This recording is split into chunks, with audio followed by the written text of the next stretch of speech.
Hello everyone, welcome to our channel the success master. আজকে আমি আপনাদের জন্য জিওগ্রাফি থেকে নতুন একটা টপিক নিয়ে এসেছি। সেটা হলো ওয়ার্ক অফ গ্লেশিয়ার, হিমবাহের কার্য। হিমবাহের কার্য সেটা কি? সেটা হলো আওয়ার চেঞ্জিং আর্থ, আমাদের পরিবর্তনশীল পৃথিবীর একটা পার্ট। আমরা আগের ভিডিওগুলিতে আমরা পড়েছি যে আওয়ার চেঞ্জিং আর্থের মধ্যে আর্থকুইক, ভলক্যানো এগুলি নিয়ে পড়েছি। Work of sea waves, work of wind, work of river, এই সবগুলি নিয়ে পড়েছি। তো আজকের ভিডিওতে আমরা ডিসকাস করব ওয়ার্ক অফ গ্লেশিয়ার, অর্থাৎ হিমবাহের কার্য। হিমবাহের কার্য নিয়ে আজকের এই ভিডিওতে ডিটেইলে ডিসকাশন করব। তো ভিডিওটা আপনারা স্কিপ না করে লাস্ট পর্যন্ত দেখতে থাকুন। খুবই ইম্পর্ট্যান্ট একটা টপিক টেট 2 এবং এসটিজিটির জন্য। তো ভিডিওটা স্কিপ না করে লাস্ট পর্যন্ত দেখতে থাকুন। আর কোনো কিছু কোয়েরিজ থাকলে বা কোনো কিছু জানা থাকলে, আমাদের থেকে নোট নেওয়া থাকলে বা অ্যাডমিশনের ব্যাপারে সব কিছু আমি বলে দেব। আর তাছাড়া কোনো কিছু জানা থাকলে আপনারা এই স্ক্রিনে দেওয়া নম্বরে কল করতে পারেন। তো চলুন তাহলে দেরি না করে আজকের এই ভিডিওটা শুরু করা যাক। তো প্রথমেই যেটা রয়েছে হিমবাহ। হিমবাহ কি? গ্লেশিয়ার। ল্যাটিন শব্দ গ্লেশিয়ার এবং ফরাসি শব্দ গ্লেস, যার অর্থ হলো বরফ। তা থেকে ইংরেজি গ্লেশিয়ার শব্দটি উদ্ভব। যে হিমবাহটা কি? হিমবাহ একটা ল্যাটিন শব্দ, এই যে গ্লেশিয়ার, এবং ফরাসি শব্দ গ্লেস থেকে এসেছে, যার অর্থ হলো বরফ। যার অর্থ কি? বরফ। আর ইংরেজিতে সেটা কি? সেটা হলো গ্লেসিয়ার শব্দটি উৎপত্তি হয়েছে। আর বাংলায় একে কি বলে? গ্লেসিয়ারকে বাংলায় কি বলে? হিমবাহ। বাংলাতে কি বলে? হিমবাহ। আর হিমবাহটা কি? হিমবাহ হলো বিশাল আকৃতির চলন্ত বরফের স্তূপ। হিমবাহটা কি? হিমবাহটা হলো বিশাল আকৃতি, খুব বড় একটা আকৃতি, চলন্ত বরফের স্তূপ। এটা কি? চলন্ত বরফের স্তূপ, এটা মনে রাখবেন। এই যে হিমবাহটা কিন্তু একটা বরফের স্তূপ, কিন্তু সেটা চলন্ত বরফের স্তূপ, বিশাল বড় আকৃতি। যেরকম ধরুন এখানে অনেকগুলি বরফের যে স্তূপগুলি রয়েছে সেগুলি কি বিশাল আকৃতি, অনেক বড় আকৃতি রয়েছে। আর সেই সবগুলি কি চলন্ত বরফের স্তূপ। এই যে চলন্ত বরফের স্তূপগুলি রয়েছে সেইগুলি কি? এগুলি হলো হিমবাহ বা গ্লেশিয়ার। ওকে, আরও ভালোভাবে জিনিসটা বুঝে নিই নেক্সট স্লাইডের মধ্যে। যেরকম আমরা জানি কি, আমাদের জানতে লাগবে ইম্পর্টেন্ট একটা পার্ট, সেটা হলো হিমরেখা। হিমবাহ আমরা দেখলাম। হিমবাহটা কি? হিমবাহ হলো একটা চলন্ত বরফের স্তূপ। কি? চলন্ত বরফের স্তূপ, বিশাল আকৃতির চলন্ত একটা বরফের স্তূপ। আর হিমরেখাটা কি? আমরা জানি, ধরুন এটা একটা পর্বত। ওকে, এটা পর্বত, আর এটা হলো নিচের জায়গাটা। যত নিচ থেকে উপর দিকে যাবে তত কি হবে? তত যে তাপমাত্রাটা এটা কমতে থাকবে। আর যত বেশি তাপমাত্রা, টেম্পারেচার কমতে থাকবে, তত বেশি এখানে বরফ জমতে থাকবে, ঠান্ডাটা বাড়তে থাকবে। তো ঠান্ডা যেহেতু বাড়তে থাকবে, তো এখানে কি হবে? এখানে বরফ হবে। ফর এক্সাম্পল ধরুন এটা হলো হিমালয় পর্বতটা। ওকে, আর এটা আমরা ধরলাম যে এটা 0 ডিগ্রি। এটা কত ধরলাম? ধরুন 0 ডিগ্রি। 0 ডিগ্রি যে উপর জায়গাটা, সেখানে কি হবে? ঠান্ডা হবে নিশ্চয়ই, যত উপর দিকে যাবে তত ঠান্ডা হবে। তো এখানে ধরুন এই যে বরফের স্তূপ রয়েছে, চলন্ত বরফের স্তূপগুলি, ধরুন এটি হিমবাহ। আর তার মধ্যে আর নিচেরটা কি? এই যে 0 ডিগ্রিটা রয়েছে, তার নিচের জায়গাটায় কি? আস্তে আস্তে যত নিচের দিকে আসবে তাপমাত্রা কমতে থাকবে, বরফগুলি গলে জল হয়ে যাবে। এই যে মিডলে যে রেখাটা রয়েছে, এই রেখাটাই হলো হিমরেখা। এই রেখাটাই হলো হিমরেখা। ওকে, তো হিমরেখা কি? আশা করি কি বুঝতে পেরেছেন ভালোভাবে। আর হিমবাহটা কি? হিমবাহটা হলো বিশাল একটা আকৃতির চলন্ত বরফের স্তূপ। ভালোভাবে মনে রাখবেন যে বিশাল আকৃতির চলন্ত বরফের স্তূপ, মানে এটা কি কন্টিনিউয়াসলি চলতে থাকে। তো তার জন্য এটাকে বলা হয় চলন্ত বরফের স্তূপ, বা এটাকে বরফের নদীও বলা হয়, হিমবাহ। ওকে, নেক্সট এখানে রয়েছে কি? হিমবাহের শ্রেণীবিন্যাস। এখন দেখবো আমরা হিমবাহের শ্রেণীবিন্যাস। 1948 খ্রিস্টাব্দে ভূবিজ্ঞানী আলমান অবস্থানের ভিত্তিতে পৃথিবীর যাবতীয় হিমবাহকে 3টি প্রধান ভাগে ভাগ করেছেন। যে 1914 খ্রিস্টাব্দে ভূবিজ্ঞানীকে আলমান, তিনি কী করেছেন? অবস্থানের ভিত্তিতে। কিসের ভিত্তিতে? অবস্থানের ভিত্তিতে পৃথিবীর যত হিমবাহ আছে, যত ধরনের হিমবাহ আছে, সবগুলিকে কি প্রধানত 3টি ভাগে ভাগ করেছেন। কয়টি ভাগে? 3টি ভাগে। ওকে, কি সেগুলি? সেগুলি হল মহাদেশীয় হিমবাহ, পার্বত্য বা উপত্যকা হিমবাহ, আর পাদদেশীয় হিমবাহ। এখন এই তিনটা কি? মহাদেশীয় হিমবাহ, পার্বত্য বা উপত্যকা হিমবাহ, আর পাদদেশীয় হিমবাহ। এই তিনটা কি আমি আপনাদেরকে বলছি পিকচারের সাহায্যে। যে প্রথমে রয়েছে কি? পর্বতে। ধরুন এটা একটা পাহাড়, এই পাহাড়ের উপরে কতগুলি বরফ জমে থাকে, বরফ জমে থাকে। আপনাদের বলেছি যত বেশি উপরের দিকে যাবে টেম্পারেচার বাড়তে থাকবে, তো বরফ জমে থাকে। যেরকম আমাদের ইন্ডিয়ার মধ্যে অনেক জায়গা রয়েছে সেখানে কি বরফ জমে থাকে, যেমন যে হিমালয়া, বা ধরুন আমরা সিকিম গেলাম, সিকিমে কি হয় পাহাড়ের মধ্যে বরফ টরফ থাকে, বা এরকম আমি জাস্ট একটা এক্সাম্পল দিলাম। এরকম অনেক জায়গা আছে যে পাহাড়ের উপরে, যে পাহাড়ের উপরে যতগুলি বরফের স্তূপ থাকে, চলন্ত বরফের স্তূপ, সেগুলি কি হিমবাহ। আর সেই যে পাহাড়ের উপরে যে হিমবাহগুলি থাকে সেগুলিকে বলা হয় পার্বত্য বা উপত্যকা হিমবাহ। এগুলি কি বলা হয়? পার্বত্য বা উপত্যকা হিমবাহ। ওকে। আর পাদদেশীয় হিমবাহ কি? এই যে বরফের স্তূপগুলি রয়েছে সেগুলি কি হয়, এই বরফের স্তূপগুলি এগুলি নিচে পড়ে যায়, বা নিচে এগুলি নিচের দিকে গেলে এগুলি কী হয়, ভেঙে পড়ে যায়, বা এগুলি ধরুন টুকরো হয়ে পড়ে গেল, নিচের দিকে পড়ে গেল, নিচে এই যে নিচের ল্যান্ডের মধ্যে চলে আসলো, মানে পর্বতের নিচের জায়গায়, পর্বতের নিচের জায়গায় এসে কতগুলি বরফ থাকে বা হিমবাহগুলি যে থাকে, সেই হিমবাহগুলিকে বলা হয় পাদদেশীয় হিমবাহ। কি বলা হয়? পাদদেশীয় হিমবাহ। তো পার্বত্য হিমবাহ কি? যেগুলি পর্বতের মধ্যে থাকে, পর্বতের উপরের দিকে থাকে যে হিমবাহগুলি, সেগুলি হলো পার্বত্য হিমবাহ। আর পর্বতের নিচের যে জায়গাগুলি যে হিমবাহ থাকে সেগুলিকে বলা হয় পাদদেশীয় হিমবাহ। আর এখন হলো মহাদেশীয় হিমবাহ কি? যে মহাদেশীয় হিমবাহটা কি? ধরুন এই যে এটা হলো পৃথিবী। ওকে, পৃথিবী। তো আমরা জানি এই যে এই জায়গাটার মধ্যে কি আছে, এই উপর জায়গাটার মধ্যে নর্থ পোল, আর এটা কি সাউথ পোল, কুমেরুবিন্দু আর সুমেরুবিন্দু যেটা রয়েছে। তার এখানে কি রয়েছে আমাদের? এখানে ধরুন 0 ডিগ্রিটা রয়েছে, তারপর 23.5 ডিগ্রি রয়েছে, 23.5 ডিগ্রি, তারপর কত রয়েছে 66.5 ডিগ্রি, এরকম করে রয়েছে। আমরা আগের ভিডিওগুলিতে পড়েছিলাম। আপনারা এই যে জিওগ্রাফি ক্লাসগুলি রয়েছে একদম প্রথম থেকে দেখুন, তাহলে জিনিসটা ভালোভাবে ক্লিয়ার হবে। আপনারা যদি মিডল থেকে দেখেন তাহলে কিন্তু সেইভাবে একটা ক্লিয়ার হবে না। তার জন্য আপনাদের আমি সাজেস্ট করবো জিওগ্রাফি ভিডিওর যে প্লেলিস্ট রয়েছে, তো প্লেলিস্টে একদম প্রথম থেকে আপনারা দেখুন, তাহলে জিওগ্রাফির কনসেপ্টটা আপনাদের ক্লিয়ার হয়ে যাবে। তো যেটা বলছিলাম মহাদেশীয়, যে এই জায়গাটা নর্থ পোল আর সাউথ পোলের যে জায়গাটা, এটা কি হয়, এই যে 0 ডিগ্রি, 23.5 ডিগ্রি, তারপরে এসে 66.5 ডিগ্রি, সেমভাবে এখানেও রয়েছে। এটা হলো নর্থ, আর নিচের দিকে আসলে কি হবে? South, right. তো এটা নর্থ পোল, এটা সাউথ পোল। আর ধরুন সূর্যের যে আলোটা লাগে, সূর্যের আলোটা যখন লাগে তখন কি হয়, সূর্যের আলোটা এইদিকে লাগে, এই যে এইভাবে করে লাগে, এই সামনে সামনে যেটা লাগে এই যে এই জায়গাটার মধ্যে, সেখানে তাপমাত্রাটা বেশি হয়। আর এগুলি যেহেতু একটু দূরে পড়ে, তো এখানে কি হয়, ওইখানে তাপমাত্রাটা কম যায়, তো এখানে ঠান্ডাটা বেশি থাকে। তো এটা 0 ডিগ্রি, তো এখানে গরম থাকে। যত উপর দিকে যাবে, যত এই সাইডটাতে যাবে, তখন কি হবে, তখন এটা মানে ঠান্ডা থাকবে। আর ঠান্ডা থাকলে কি হবে, যত বেশি ঠান্ডা থাকবে তত বরফ থাকবে।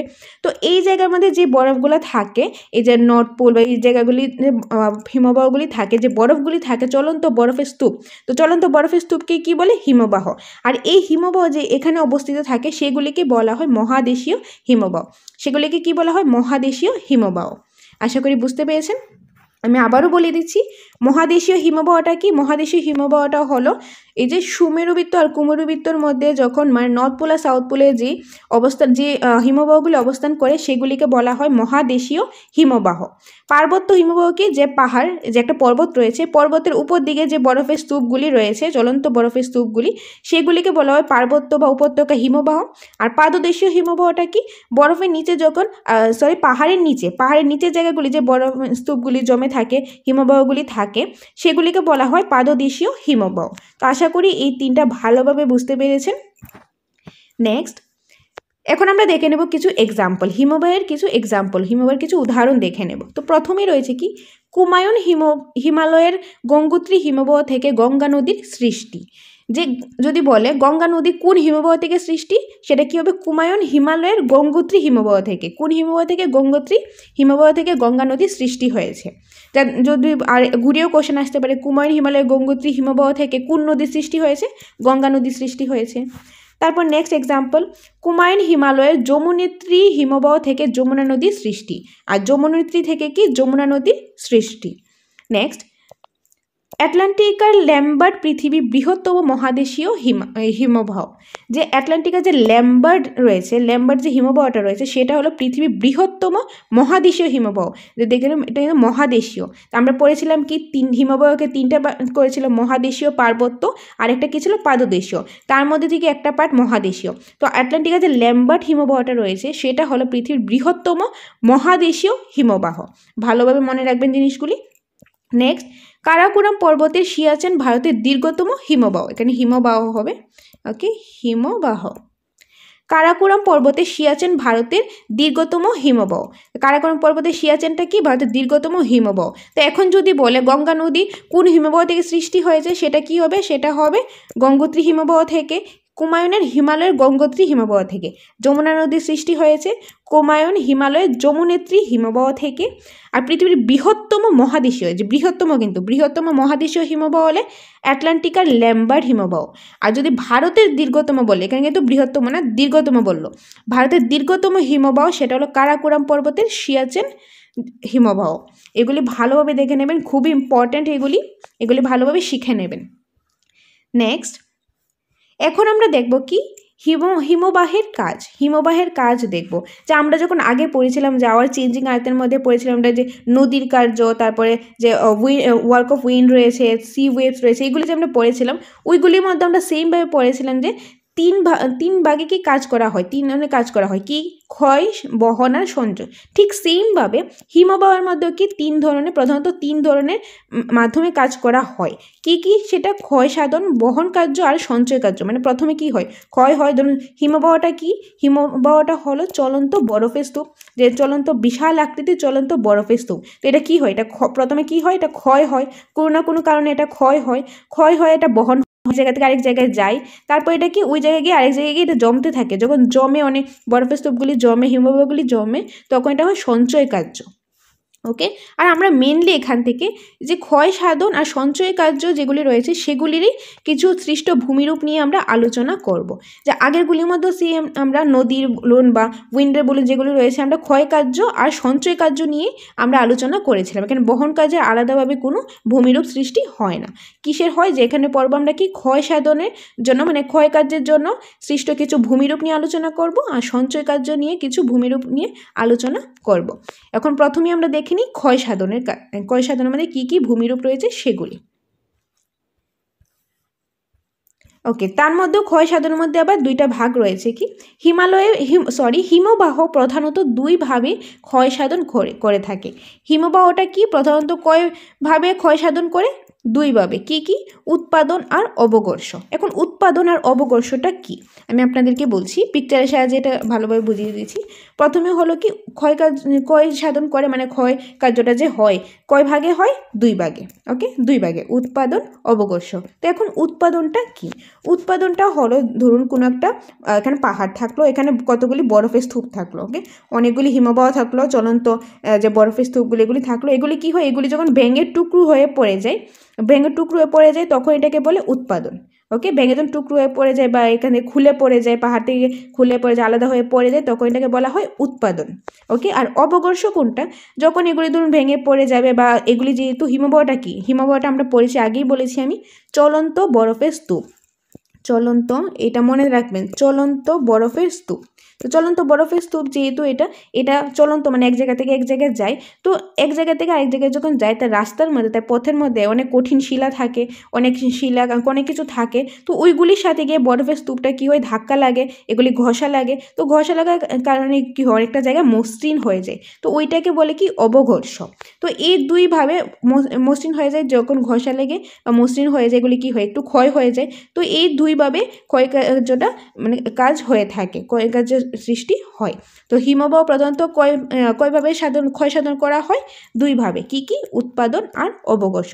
উৎপাদন হলো বরফের স্তূপ যখন, মানে কোনো একটা ধরুন পাহাড়ের মধ্যে বরফ রয়েছে, সেখান থেকে ভেঙে পড়ে গেল, ছুটে পড়ে গেল, সেটা। আর অবকর্ষ কি? যখন অন্য কোনো শিলার সাথে এটা ঘষা লাগে, তখন এটা কি হয়? মসৃণ হয়ে যায়, তখন এটাকে অবকর্ষ বলে। আশা করি ক্লিয়ার হয়ে গেছে এই ব্যাপারটা। এখন আমরা দেখে নেব ক্ষয় কার্যের ফলে কিছু ভূমিরূপগুলি। এগুলি ভালোভাবে দেখে নেবেন, খুবই ইম্পর্টেন্ট টপিক কিন্তু এটা। আর এই জায়গাতে কিন্তু কোশ্চেন আছে। তো এই যে ক্ষয় কার্যের ফলে সৃষ্ট কিছু ভূমিরূপ রয়েছে, এই ভূমিরূপগুলি ভালোভাবে শিখে নেবেন, একদম মুখস্থ করে নেবেন, কারণ এগুলি থেকে কিন্তু অনেকভাবে কোশ্চেন আসে। ফর এক্সাম্পল আপনাকে দিয়ে দিল, যেরকম এখানে রয়েছে কি করি বা সার্ক। তো এটা কি? এটা হলো একটা হিমবাহের ক্ষয় কার্যের ফলে সৃষ্ট ভূমিরূপ। তো এরকমভাবে আসতে পারে যে কয়েকটা অপশন দিয়ে দিল আপনাকে, তারপর বললো যে হিমবাহের ক্ষয় কার্যের ফলে নিচে কোন কোনটা হিমবাহের ক্ষয়কার্যের ফলে সৃষ্ট ভূমিরূপ। তো এখানে আমাদের যদি নামগুলি জানা থাকে তাহলে আমরা আনসার করতে পারবো করি বা সার্ক বা আরও যা কিছু রয়েছে। বা এবার ঘুরিয়ে আসতে পারে যে যে এখানে দিয়ে দিল ধরুন সার্ক। তো সার্ক এটা কোন ক্ষয়কার্যের ফলে হয়? এটা কি হিমবাহের নাকি নদীর ক্ষয়কার্য নাকি এই যে আরও যা কিছু রয়েছে উইন্ড রয়েছে বা এগুলি। তো আমরা যদি জানি যে এটা হিমবাহের ক্ষয়কার্যের ফলে হয় তাহলে আমরা এটা আনসার করতে পারবো। তার জন্য এগুলি ভালোভাবে শিখে নেবেন। এগুলি দেখে নিন কী কী রয়েছে। প্রথমেই রয়েছে করি বা সার্ক। তার কিছু উদাহরণ: হিমালয়, আল্পস প্রভৃতি হিমবাহ অধ্যুষিত পার্বত্য অঞ্চলে এই প্রকার ভূমিরূপ দেখা যায়। হিমালয়, আল্পস প্রভৃতি হিমবাহ অধ্যুষিত পার্বত্য অঞ্চলে এই প্রকার ভূমিরূপ দেখা যায়। ওকে, এটা হলো করি বা সার্কের উদাহরণ। নেক্সট ভূমিরূপ হলো কি এরিটি। তারপর রয়েছে ইউ আকৃতির উপত্যকা বা হিমদ্রোণী।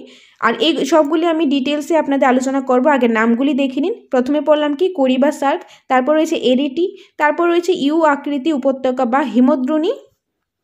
নেক্সট 4 নম্বর ঝুলন্ত উপত্যকা রয়েছে, সেটাকে এটাও আমরা ডিটেলসে পড়ব। তো এখানে আবার একটু দেখে নিন। হিমালয় পর্বতের বদ্রীনাথের নিকট কুবের পর্বতশৃঙ্গের কাছে এরূপ ঝুলন্ত উপত্যকা দেখা যায়। যে ঝুলন্ত উপত্যকা কোথায় দেখা যায়? এই যে হিমালয় পর্বতের বদ্রীনাথের নিকট কুবের পর্বতশৃঙ্গের কাছে এরূপ ঝুলন্ত উপত্যকা দেখা যায়। ঝুলন্ত উপত্যকা কি সেটাও ডিটেলসে পড়ব। আগে নামগুলি দেখে নিই। তারপর 5 নম্বর রয়েছে রসে মতানে। এটা কি? রসে মতানে। নেক্সট ফ্রিয়ড। কি রয়েছে? ফ্রিয়ড। এই ধরনের হ্রদ নরওয়ে ও ফিনল্যান্ডে দেখতে পাওয়া যায়। যে এই ধরনের হ্রদ কোথায় দেখতে পাওয়া যায়? নরওয়ে এবং ফিনল্যান্ডে দেখতে পাওয়া যায়, বা নরওয়ে বা ফিনল্যান্ডে দেখতে পাওয়া যায় এরকম একটি হিমবাহের ফলে সৃষ্ট ভূমিরূপের নাম, সেটা হবে কি? ফ্রিয়ড। ওকে, নেক্সট 7 নাম্বার কি রয়েছে? এই যে ক্র্যাগ অ্যান্ড টেল। তারপর রয়েছে কি? হুয়েলব্যাক। তারপর রয়েছে কর্তির স্পার। এই নামগুলি ভালোভাবে দেখে নিন। এই যে 9টা সৃষ্ট ভূমিরূপ রয়েছে, হিমবাহের ক্ষয়কার্যের ফলে সৃষ্ট যে ভূমিরূপগুলি রয়েছে এগুলি একদম ভালোভাবে মুখস্থ করে নেবেন। এগুলি কিন্তু ঘুরিয়ে টুরিয়ে কোশ্চেন আসে, খুব ইম্পর্টেন্ট একটা টপিক। এখন এগুলি যে আমরা নামগুলি দেখলাম, এই নামগুলি এখন আমরা ডিটেলসে বুঝে নিই। এগুলি থেকে কিন্তু আসবে না, মানে এগুলি থেকে বলবে না এটা কি, এটা কাকে বলে, এটা ডেফিনেশন, এরকমভাবে আসবে না, কিন্তু আমাদের বুঝতে লাগবে। কারণ এগুলি থেকে কীভাবে আসে আপনারা তো জানেনই, যে এই হিমবাহ ক্ষয়কার্য বলে সৃষ্ট ভূমিরূপ কোনটা, বা অপশন থাকলে নিচের কোনটা হিমবাহ ক্ষয়কার্য বলে গঠিত ভূমিরূপ। তার জন্য এগুলি মনে রাখার জন্য, যাতে আমাদের জিনিসটা ভালোভাবে বুঝতে পারি, আপনাদের ডিটেলসে আমি বুঝিয়ে দিচ্ছি। তো প্রথমেই যেটা রয়েছে সেটা কি? সার্ক বা করি। এখন সার্ক বা করি জিনিসটা কি? উচ্চ পর্বতগাত্রে হিমবাহ ও তার সাথে বাহিত শিলাখণ্ডের ঘর্ষণে হিমবাহ উপত্যকা ক্ষয়প্রাপ্ত হয়ে অনেকটা হাতলযুক্ত ঢেক চেয়ারের মতো অথবা এমপি থিয়েটারের মতো বা চামচের গর্বের ন্যায় আকৃতি বিশিষ্ট ভূমিরূপে সৃষ্ট হয়। ওকে, তো এটা কি? সার্ক বা করিটা কি? প্রথমেই সার্ক বা করিটা এটা কি? এটা হিমবাহের ক্ষয়কার্যের ফলে ঘটিত একটা ভূমিরূপ। ওকে, তো এই যে এটা হয়, ধরুন একটা বরফের স্তূপ রয়েছে। ওকে, বরফের স্তূপ রয়েছে, এটা কি হয়? পর্বতে। ওকে, এটা ধরুন পাহাড়টা রয়েছে। ওকে, এটা ধরুন পাহাড়টা রয়েছে, তার গায়ে মানে উচ্চ পর্বতের গায়ে কিছু হিমবাহ রয়েছে, মানে এই যে চলন্ত হিমবাহ রয়েছে, তার সাথে কিছু শিলাখণ্ড রয়েছে, যে ধরুন শিলাখণ্ড আছে। এই যে হিমবাহ, ওকে, এই যে হিমবাহ আর যে শিলাখণ্ডটা রয়েছে এগুলি কি হয়? ঘর্ষণ হয়। এগুলি একটার সাথে একটা ধাক্কা লাগে ঘর্ষণ হয়। ঘর্ষণ হওয়ার ফলে এটা কি হয়? ঘর্ষণ হওয়ার ফলে এই জায়গাটা ক্ষয় হয়ে যায়। এটা কি হয়? ক্ষয়প্রাপ্ত হয়, ক্ষয় হয়ে যায়। ক্ষয় হয়ে এটা কি? একটা হাতলযুক্ত হয়ে যায় বা ডেক চেয়ারের মতন হয়ে যায়। ওকে, ধরুন এটা রফটা, এটা শিলাখণ্ড। তো এই জায়গাটা ক্ষয় হলো, ক্ষয় হতে হতে আস্তে আস্তে এইরকম জিনিসটা এরকম হয়ে গেল। এটা কি? এরকম হয়ে গেল, ডেক চেয়ারের মতো বা কোনো একটা হাতলযুক্ত ডেক চেয়ারের মতো বা চামচের মতন হয়ে গেল। এই জায়গায় একটু গর্ত টাইপের হয়ে গেল ক্ষয় হয়ে। যে এই যে গর্ত টাইপের হয়ে গেল একটু চামচের আকারে, বা ধরুন এটা ডেক চেয়ারের মতন হয়ে গেল, সেটাকে বলে করি বা সার্ক। সেটাকে কি বলে? করি বা সার্ক। ওকে, তো মার্কিন যুক্তরাষ্ট্র স্কটল্যান্ডেকে করি বলে। যে মার্কিন যুক্তরাষ্ট্র আর স্কটল্যান্ডেকে কি বলে? একে করি বলে। আর জার্মান ভাষায় একে বলে কার। জার্মান ভাষায় কি বলে? কার। আর ফরাসি ভাষায় বলে সার্ক। তো করি কোন ভাষায় বলে, কোনখানে বলে? মার্কিন যুক্তরাষ্ট্র স্কটল্যান্ডে একে করি বলে, জার্মান ভাষায় একে কার বলে, ফরাসি ভাষায় একে সার্ক বলে। আর সার্ক জিনিসটা কি?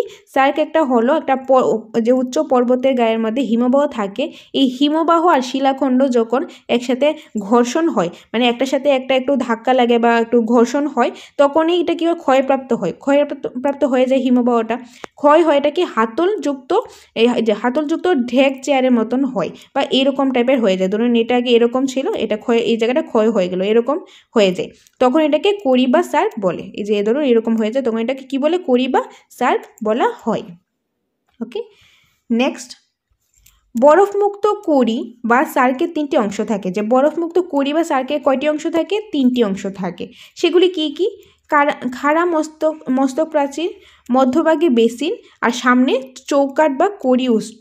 অনেক সময় কড়ি তো হিমবাহ গলা জল জমে কড়ি হ্রদের সৃষ্টি করে।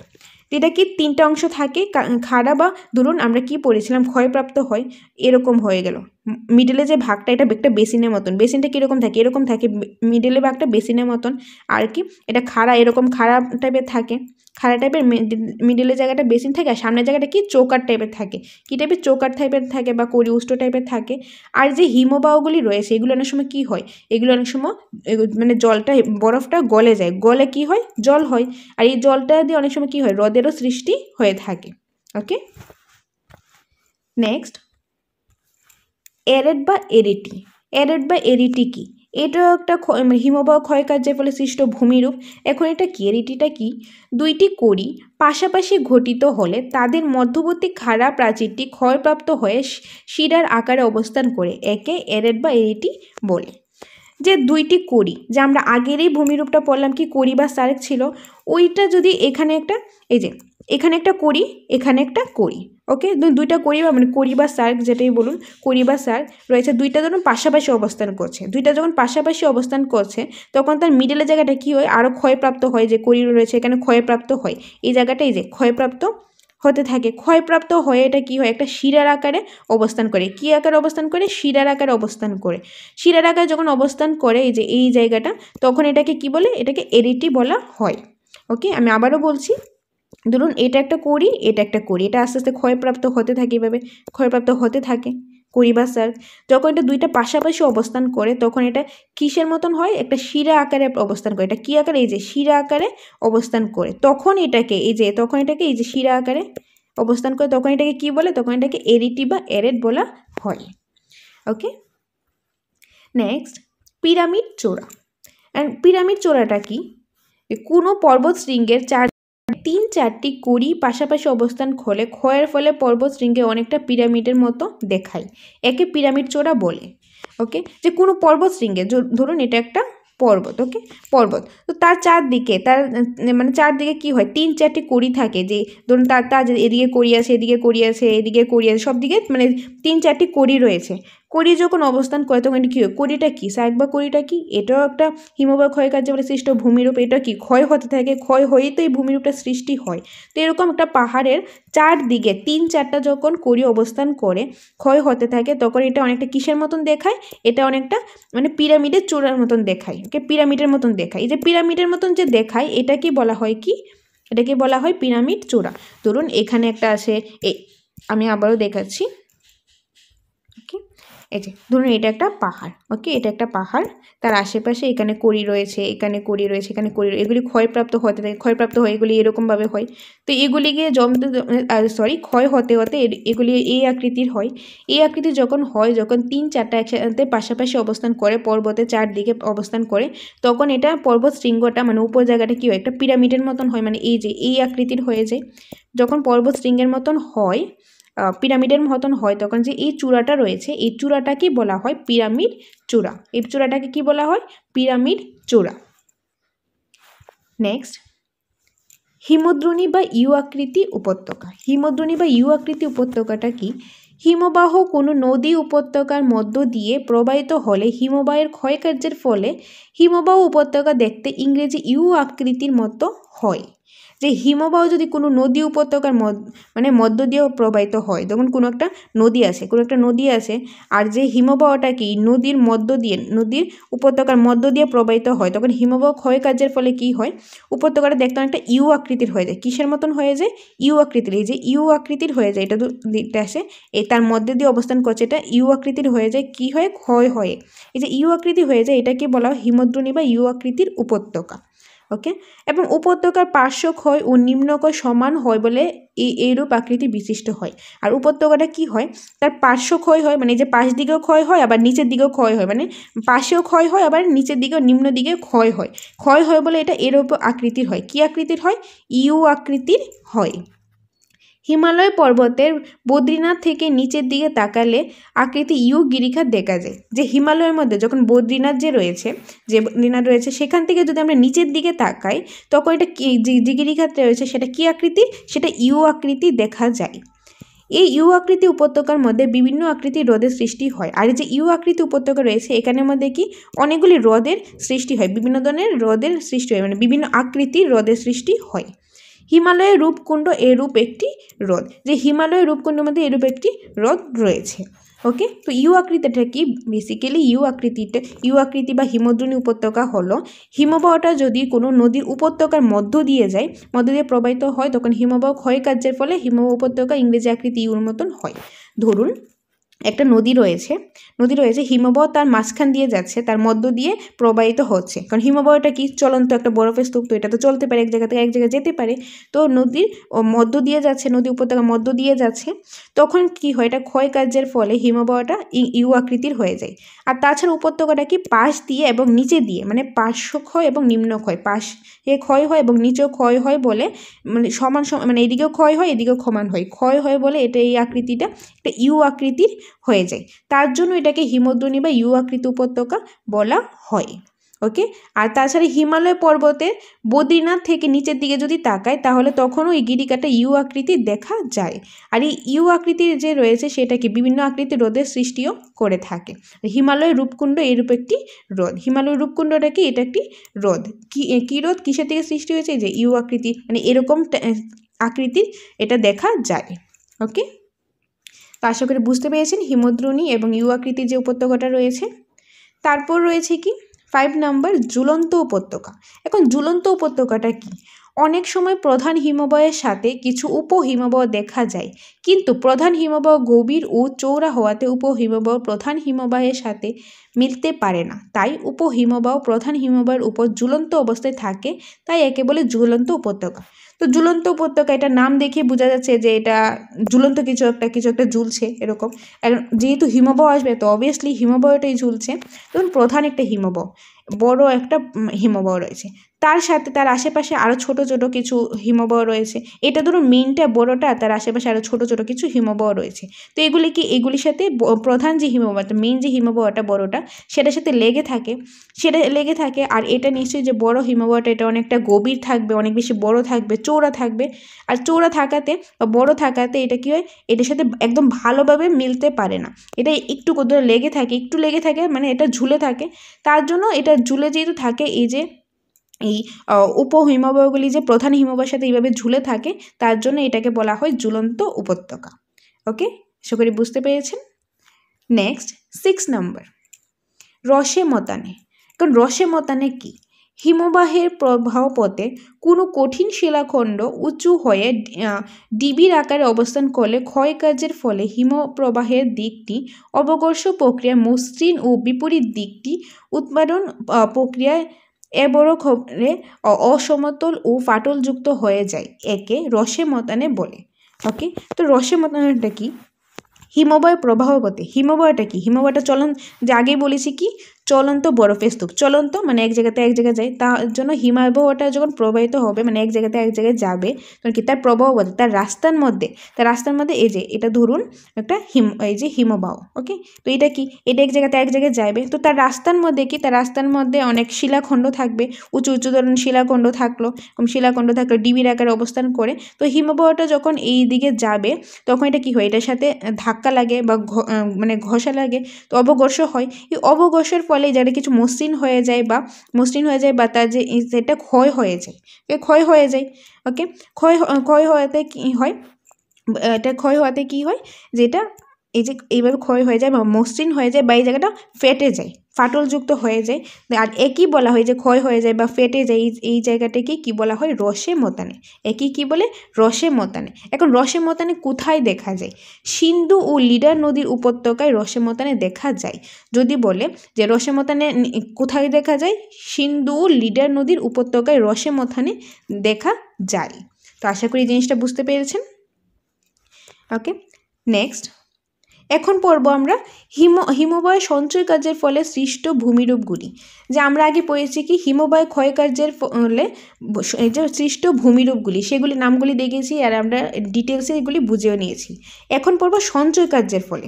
ক্ষয়কার্য আগে পড়েছি, এখন সঞ্চয় কার্য। হিমবাহ সঞ্চয় কার্যের ফলেও কিছু ভূমিরূপ রয়েছে, সেগুলির নামগুলি কী কী সেগুলি আগে দেখিনি, তারপর এগুলি ডিটেলসে পড়ব। তো প্রথমেই রয়েছে কি গ্রাবরেখা, তারপর ক্যাম, নেক্সট এটা 3 নম্বর থেকে হবে আগামু, এসকার, ব্লোডার ক্লে, ড্রামলিন। ড্রামলিন আবার এখানে উদাহরণও রয়েছে কি সুইডেনে এরূপ ভূমিরূপ দেখা যায়। ড্রামলিন অধুষ্ঠিত অঞ্চলকে বলা হয় ঝুড়িভর্তি ডিমের মতো। যে যদি বলে যে ড্রামলিন কোথায় দেখা যায়? সুইডেনে দেখা যায়, সুইডেনে এরূপ ভূমিরূপ দেখা যায়। তারপর রয়েছে কি বাহিরদত্ত সমভূমি আর নব। এই যে এই নামগুলি রয়েছে, এইগুলি হলো কি সবগুলি সঞ্চয় কাজে, হিমবাহের সঞ্চয় কার্যের ফলে সৃষ্ট ভূমিরূপ। এই নামগুলি ভালোভাবে দেখে নেবেন। অনেকভাবে আসতে পারে, যেরকম দিল কিছু অপশান দিয়ে দিল যে বলো নিচের কোনটা সঞ্চয় কার্যের ফলে সৃষ্ট ভূমিরূপ, হিমবাহের সঞ্চয় কার্যের ফলে সৃষ্ট ভূমিরূপ। তো এখান থেকে যে কোনো একটা নাম দিয়ে দিল, তখন এগুলি যদি আমরা নামগুলি জানা থাকে আমরা আনসার করতে পারবো ইজিলি। তো এই নামগুলি ভালোভাবে দেখে নেবেন। নেক্সট হিমবাহে সঞ্চয় কার্যের ফলে ঘটিত ভূমিরূপ। যে হিমবাহে সঞ্চয় কার্যের ফলে যে ঘটিত ভূমিরূপগুলি, আমরা এতক্ষণ নামগুলি দেখলাম, এখন আমরা এগুলি ডিটেলসে দেখে নেব। ওকে, আপনারা চাইলে স্ক্রিনশট নিয়ে যেতে পারেন, নয়তো নোট করতে পারেন। আর যারা আমাদের নোটটা নিয়েছেন বা নোট নিতে চান তারা আমাদের সাথে কন্ট্যাক্ট করতে পারেন। নোটের মধ্যে কিন্তু এগুলি একদম ডিটেলসে রয়েছে, একদম রেডিমেড নোট, টপিক ওয়াইজ খুব সুন্দরভাবে দেওয়া আছে। নোটটা যদি নেন তাহলে আপনাদের আর আরও বেশি টাইম দিয়ে আপনাদের নিজে নোট করতে লাগবে না, বা আপনাদের স্ক্রিনশট নিয়ে মোবাইল থেকেও পড়তে লাগবে না, তাতে অনেকটাই সমস্যা হয়। আপনারা আমাদের থেকে ডাইরেক্টলি নোটটা নিয়েও পড়তে পারেন। আর আমি আপনাদের বলে দিই, অনেকেই বলেছেন যে আমরা যেভাবে ক্লাস করেছি সেগুলি আমাদের নোটে আছে কিনা। তো আপনাদের আমি বলে দিই, ইউটিউবে কিন্তু সবটা ক্লাস করানো সম্ভব হয় না, টাইমটা অনেকটা বেশি লেগে যায় বা অনেক কিছু পার্ট অনেক সময় মিস হয়ে যায়। কিন্তু আমাদের নোটটা বলে নোটের মধ্যে কিন্তু সবগুলি থাকে। তো তার জন্য আমি সাজেস্ট করবো নোটটা আপনারা নিয়ে যান। আর নোটটা নিতে আসলেই যে নিতে লাগবে এরকম কোনো ব্যাপার না, আপনারা আসুন, নোটটা দেখুন, সিলেবাস নিয়ে আপনারা মিলিয়ে নিন, আপনাদের ভিডিওর সাথে মিলিয়ে নিন। আর আমি আপনাদের বলো ভিডিওতে যতটুকু আছে তার থেকে কিন্তু অনেকটা বেশি আছে আমাদের নোটে। তো আপনার যদি নোটটা ভালো লাগে তবে আপনারা নোটটা নিন। ওকে, আর নোটের ব্যাপারে আমি যাবতীয় বিষয় আমি এই ভিডিও লাস্টে বলে দেবো, আগে ক্লাসটা শেষ করে নিই। তো প্রথমেই যে ভূমিরূপটা রয়েছে সেটা হলো হিম অবক্ষেপ। হিম অবক্ষেপটা কি? পর্বতের নিম্নভূমিতে হিমবাহে প্রধানত অবক্ষেপণ করে। পর্বতের নিম্নভূমিতে কি হিমবাহ প্রধানত অবক্ষেপণ করে। হিমবাহ বিভিন্ন আকৃতির প্রস্তরখণ্ড একই সঙ্গে অবক্ষেপণ করে, এগুলিকে একত্রে হিম অবক্ষেপ বলা হয়। তো হিম অবক্ষেপটা কি? যে পর্বতের নিম্নভূমিতে, মানে পর্বতে যখন একটা পর্বত রয়েছে তার যে নিচের জায়গাটায় কতগুলি হিমবাহ থাকে, এই হিমবাহগুলি কী করে? প্রধানত অবক্ষেপণ করে। কী করে? অবক্ষেপণ করে।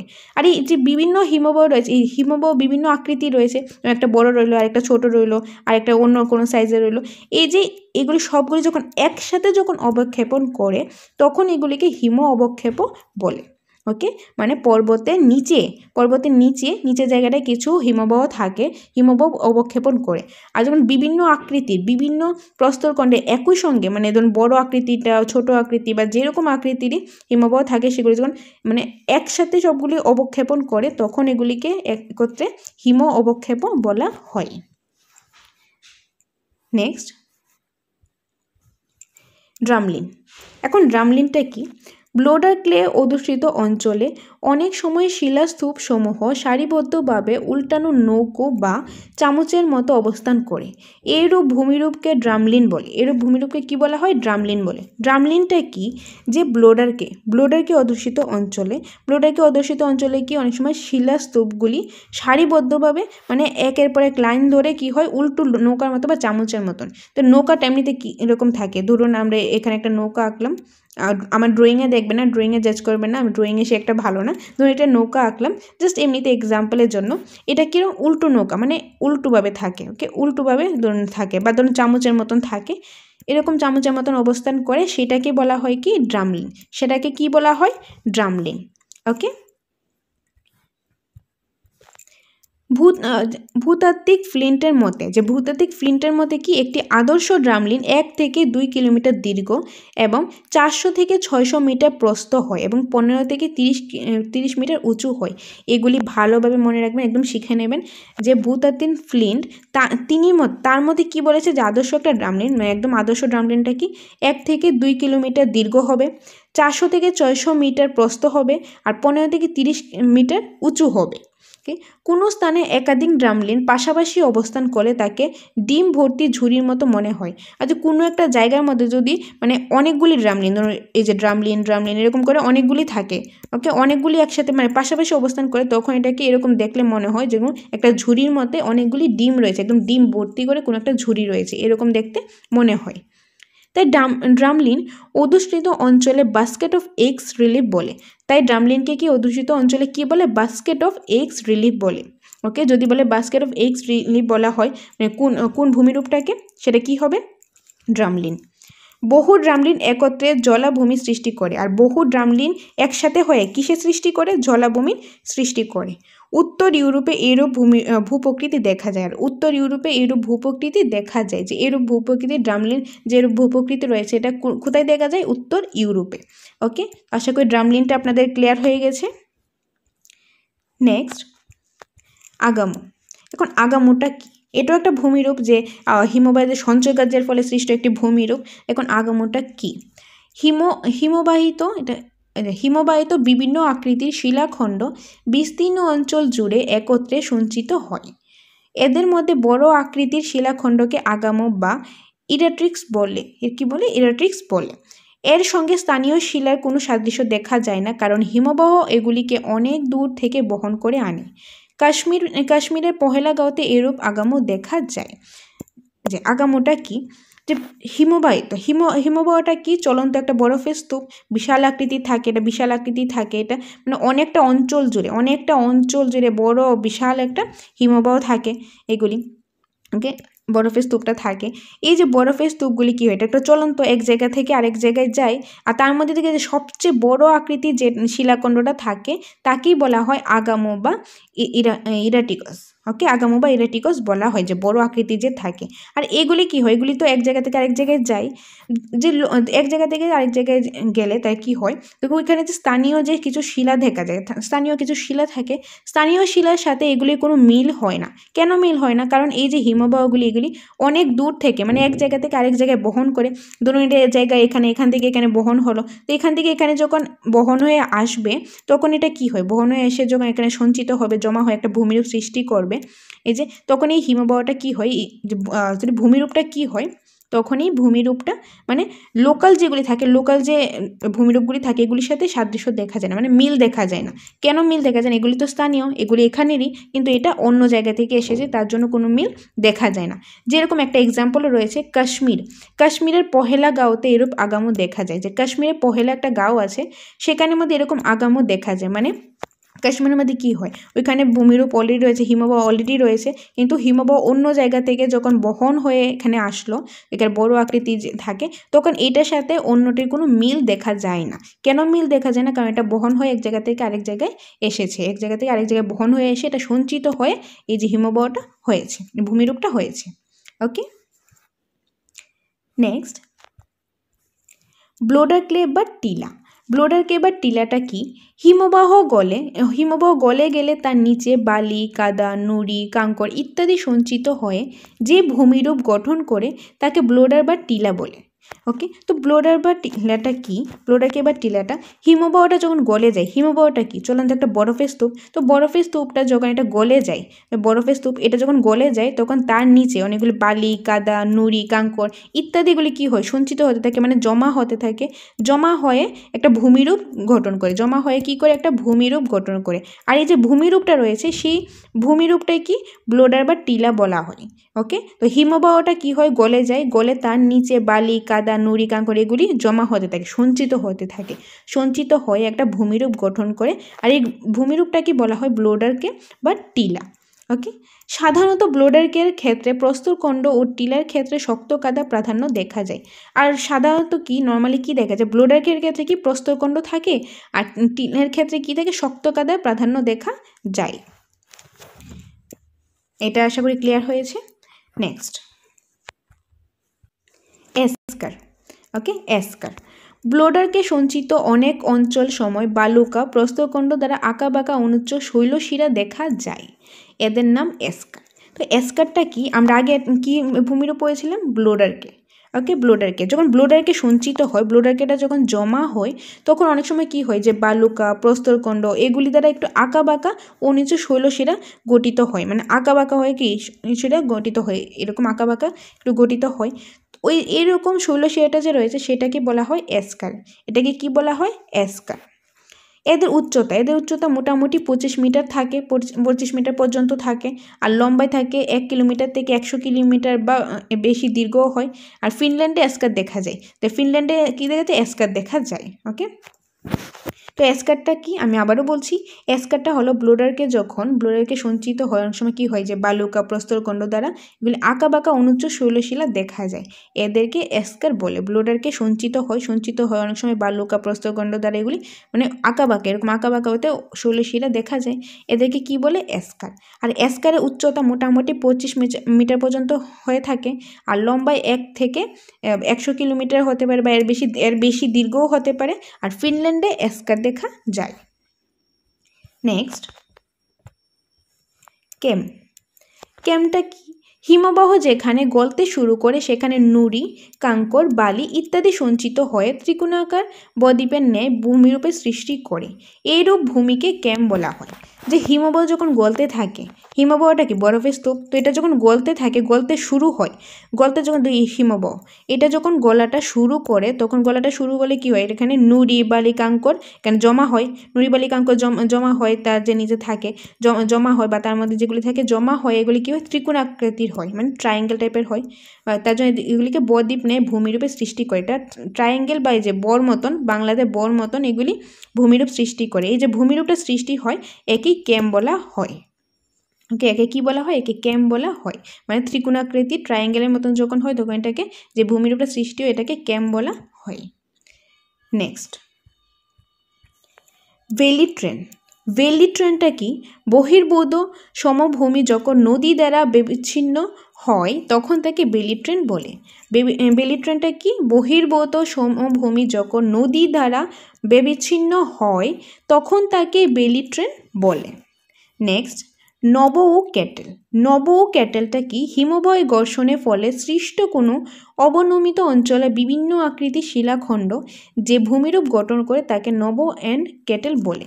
যে হিমবাহ ঘর্ষণের ফলে কি হয়, যে সৃষ্ট কোনো অবনমিত অঞ্চলে বিভিন্ন আকৃতির শিলাখণ্ড হয় তখন তাকে ভূমিরূপ গঠন করে। যে হিমবাহ রয়েছে, এটা ঘর্ষণের ফলে সৃষ্টি কি হয়, এখানে যে অঞ্চলটা সৃষ্টি হয়, যে বিভিন্ন আকৃতির শিলাখণ্ড যে ভূমিরূপটা গঠন করে তাকেই বলা হয় নব ক্যাটেল বলা হয়। ওকে, নব ক্যাটেল বলা হয়। আশা করি এটা বুঝতে পেরেছেন। তো এইগুলি আমরা কি পড়লাম এখন, যে হিমবাহের সঞ্চয় কার্যের ফলে সৃষ্ট ভূমিরূপগুলি।